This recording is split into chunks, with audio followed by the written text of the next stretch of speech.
तो आज हम पढ़ने वाले हैं पृष्ठीय क्षेत्रफल तथा आयतन। पृष्ठीय क्षेत्रफल और आयतन पढ़ने से पहले आपको इसके फॉर्मूले के बारे में पता होना चाहिए और याद होने चाहिए, तभी आप इन सवालों को कर पाएंगे, अन्यथा होंगे नहीं। सबसे पहले हमारा डायग्राम क्या है, घन का फॉर्मूला क्या होता है, इसकी प्रत्येक जो साइड होती है वो इक्वल होती है, यानी कि एक वर्ग होता है। वर्ग आप जानते हैं, जिसकी चारों भुजा बराबर हो। इसमें 6 फलक होते हैं, ठीक है, 6 फलक होते हैं। जैसे एक कमरा होता है भाई, छत हो गई, फर्श हो गया और चारों तरफ की ये दीवार, तो इसमें 6 होते हैं। तो सबसे पहले इसका फॉर्मूला क्या होगा, एक तो होगा घन का पृष्ठीय क्षेत्रफल। पृष्ठीय क्षेत्रफल, देखो अगर मैं एक वर्ग की बात करूं तो एक वर्ग का क्षेत्रफल होता है भुजा स्क्वायर, लेकिन है कितने इसमें 6, तो क्या हो जाएगा 6 गुना भुजा स्क्वायर, 6 गुना भुजा स्क्वायर, ठीक है। एक होता है घन का आयतन, घन का आयतन, घन का आयतन होगा भुजा की क्यूब, यानी कि 3 जो इसकी भुजा होगी और इसकी प्रत्येक भुजा समझो ए है, आप ये माने कि इसकी प्रत्येक भुजा ए सेंटीमीटर की है या ए इकाई की है, तो हम यहाँ भुजा की जगह ए भी रख सकते हैं, ठीक है। एक होता है हमारा घनाभ। घनाभ बिल्कुल सेम यही एक आकृति होती है, लेकिन इसमें क्या होता है, इसमें लंबाई अलग होती है, चौड़ाई अलग होती है और ऊंचाई अलग होती है। तो इसमें क्या करेंगे, पहला फॉर्मूला हमारा इसमें बन जाता है घनाभ का पृष्ठीय क्षेत्रफल। पृष्ठीय क्षेत्रफल, घनाभ का पृष्ठीय क्षेत्रफल क्या होता है 2, देखो ये हमारी क्या होती है लंबाई यानी कि L, ये होती है हमारी ऊंचाई यानी कि H, और ये होती है हमारी चौड़ाई यानी कि B, ब्रेथ, लेंथ, हाइट और ब्रेथ। तो इसे हम कैसे लिखेंगे, घनाभ का पृष्ठीय क्षेत्रफल क्या हो जाएगा LB plus BH plus HL, ये आ जाएगा कोष्टक में हमारा पृष्ठीय क्षेत्रफल का फॉर्मूला। एक होता है हमारा घनाभ का आयतन, घनाभ का आयतन, घनाभ का आयतन क्या होता है LBH, यानी कि लंबाई गुना चौड़ाई गुना ऊंचाई। क्लियर है चीजें। तो 2 फॉर्मूले इसमें होते हैं, 2 फॉर्मूले इसमें होता है। विकर्ण, यदि हम विकर्ण निकालने के लिए भी आता है, लेकिन विकर्ण की आवश्यकता होती नहीं है अभी, ठीक है। तीसरा हमारा क्या हो जाता है बेलन। बेलन क्या होता है, बेलन इस आकृति का होता है। अमूमन आपके घरों में 1-2 आकृति ऐसी होगी जो बेलन से मिलती जुलती होगी, ठीक है। तो उसके लिए फॉर्मूला पहला हम क्या रखेंगे, चलो पहले ये जान लेते हैं कि इसमें ये जो होता है ये वाला, इसको तो बोलते हैं हम R यानी कि त्रिज्या, और ये होती है हमारी क्या H यानी कि हाइट, ये होती है हमारी हाइट। तो ऊंचाई और त्रिज्या, ऊंचाई और त्रिज्या का इस विषय में इसमें पता होना चाहिए। तो बेलन की ऊंचाई क्या होगी हमारी H और त्रिज्या हो गई R। तो इसमें सबसे पहले फॉर्मूला होता है हमारा बेलन का पृष्ठीय क्षेत्रफल।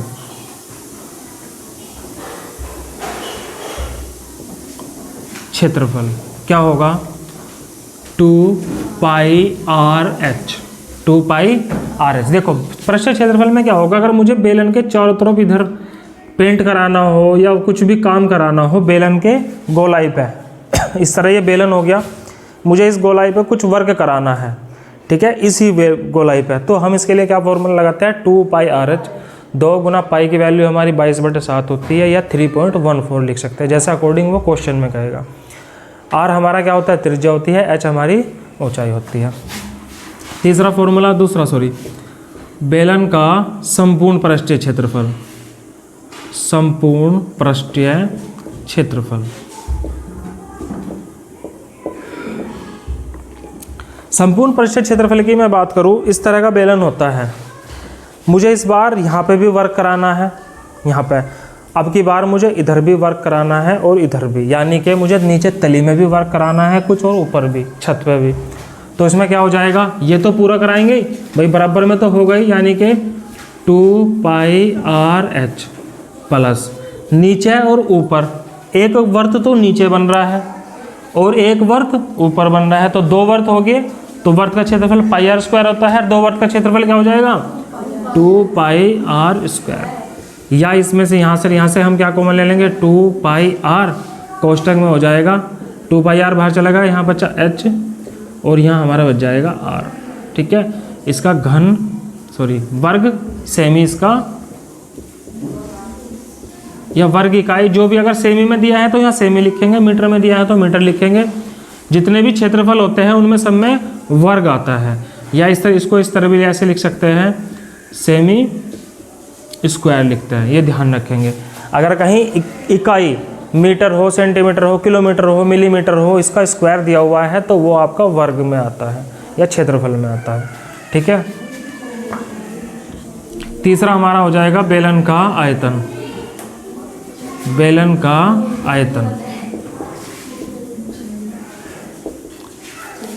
बेलन का आयतन क्या होगा,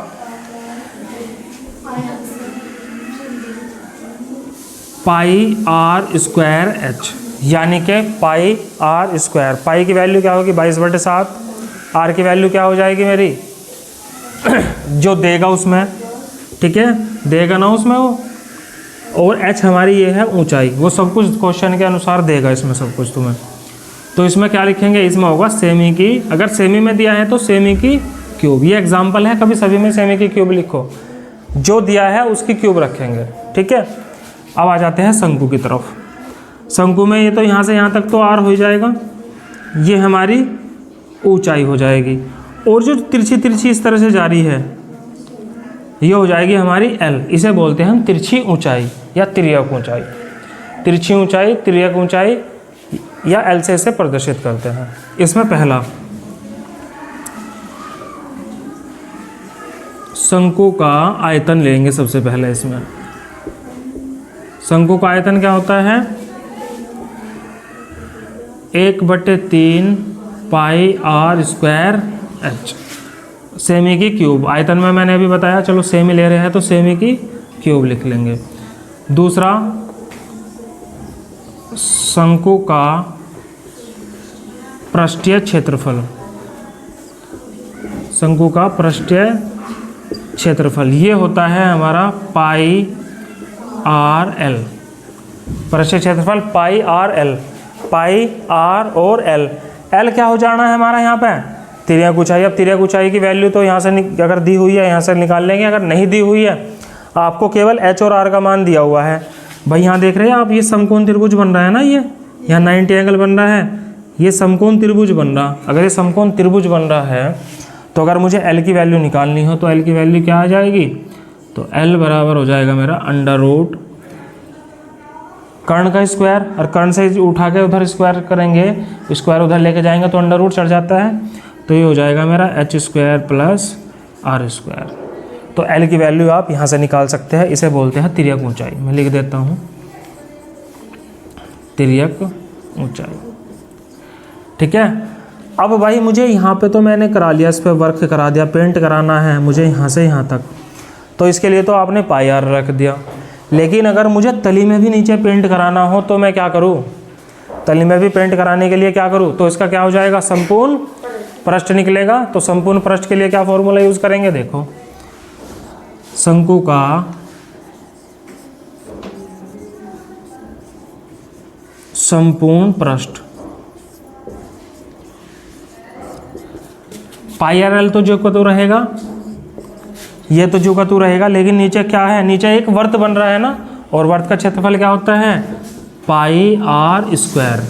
तो यहाँ से πr कॉमन ले लेंगे, πr कॉमन ले लिया तो यहाँ पे कितना बच गया l + r, और ये भी इकाई स्क्वायर ही रहता है, इकाई स्क्वायर रहता है। तो ये हो जाएगा मेरा क्या, शंकु का संपूर्ण पृष्ठ। इन्हें नोट करें। ठीक है, आगे अब गोले की ओर ले लेते हैं।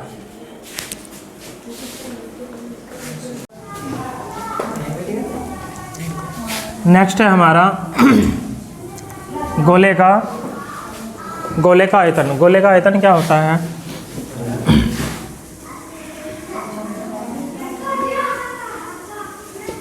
गोले का आयतन बराबर हो जाएगा 4/3 पाई आर की क्यूब। नेक्स्ट है गोले का संपूर्ण पृष्ठीय क्षेत्रफल। गोले का पृष्ठीय क्षेत्रफल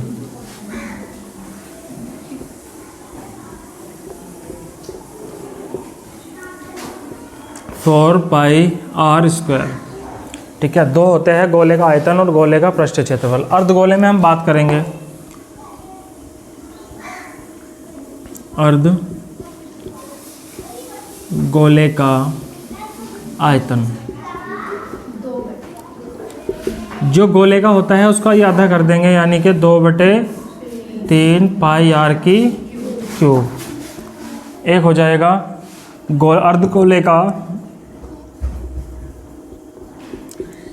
अर्धगोले का पृष्ठीय क्षेत्रफल।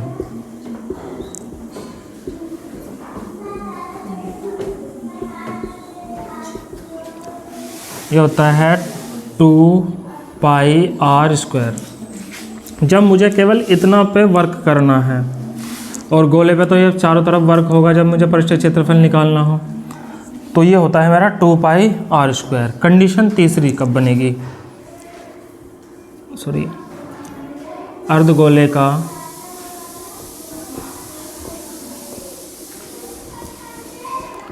संपूर्ण पृष्ठीय क्षेत्रफल।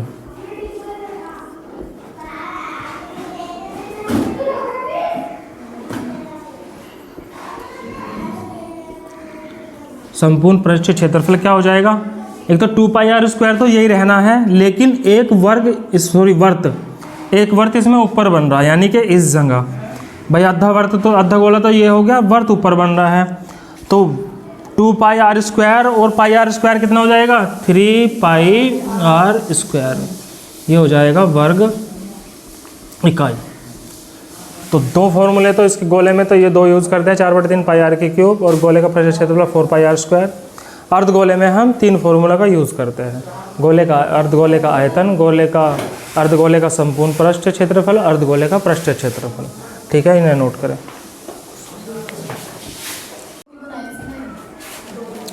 प्रश्नावली 13.1 का क्वेश्चन नंबर 1 है, दो घन जिनमें से प्रत्येक का आयतन 64 सेंटीमीटर की क्यूब है, 64 सेंटीमीटर की क्यूब है के संलग्न फलकों को मिलाकर एक ठोस बनाया जाता है। इनमें प्राप्त जो घनाभ आता है उसका पृष्ठीय क्षेत्रफल हमें बताना है। तो क्या करेंगे, घन का आयतन उसने दे रखा है,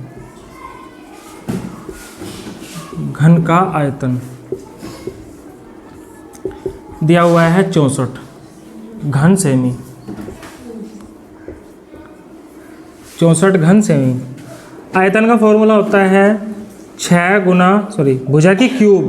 क्या होता है, भुजा की क्यूब। इधर से क्यूब हटाऊंगा, उधर क्या कर दूंगा अंडर रूट, यानी कि भुजा बराबर 64 का करनी में कितना आ जाएगा 3 आ जाएगा। 64 का घनमूल कितना होता है 4, यानी कि घन की जो प्रत्येक भुजा है वो कितनी हो जाएगी 4 सेंटीमीटर हो जाने वाला। ठीक है, 4 सेंटीमीटर हो जाएगी घन की जो भुजा है। अब मैंने क्या करा, जो दोनों घन है ना, दोनों घन को एक जगह मिला दिया। जब मैं दोनों घनों को इन्हें आपस में मिला दूंगा, दो कमरे थे, बराबर 2 कमरे हैं, एक कमरे की 4 मीटर दीवार, मतलब 4 मीटर चौड़ाई है, एक की 4 मीटर है, उनके बीच में एक दीवार है। मैं उस दीवार को तोड़ दूँ, इस दीवार को यदि मैं तोड़ देता हूँ तो बस क्या बढ़ेगा, केवल लंबाई तो बढ़ेगी, ना तो चौड़ाई बढ़ने वाली है ना उसकी ऊंचाई बढ़ने वाली है। ठीक है, तो लंबाई 4 ये ऐसे बड़ा घन बन जाएगा, दोनों को मिला दूंगा तो बने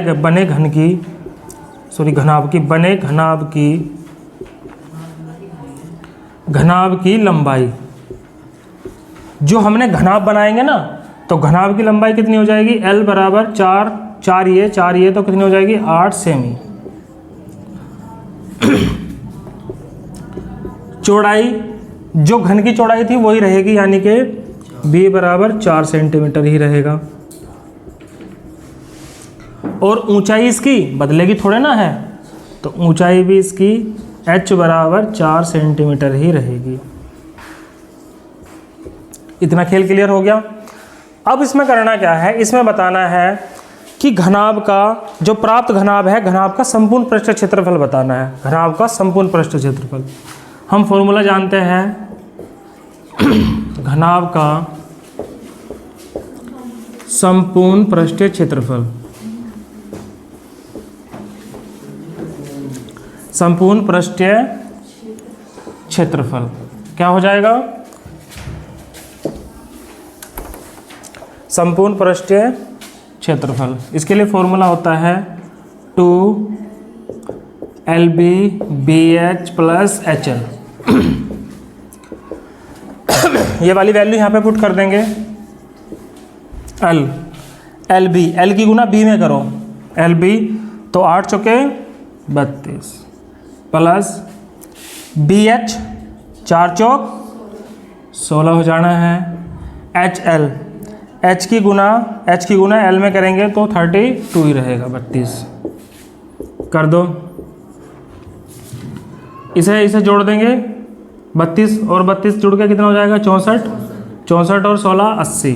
तो यहाँ पे हम कर देंगे गुना में 80, 2 की गुना 80 में करेंगे तो कितना हो जाएगा, 160 सेमी की क्यूब नहीं स्क्वायर आता है।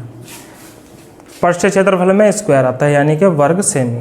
तो जो हमारा घनाभ बनाया जाएगा, जो इन घनों को जोड़कर घनाभ बनाया जाएगा, उसका पृष्ठीय क्षेत्रफल कितना हो जाएगा, 160 सेंटीमीटर स्क्वायर। आई होप की चीज़ें समझ में आई होगी, नोट करें एक बार।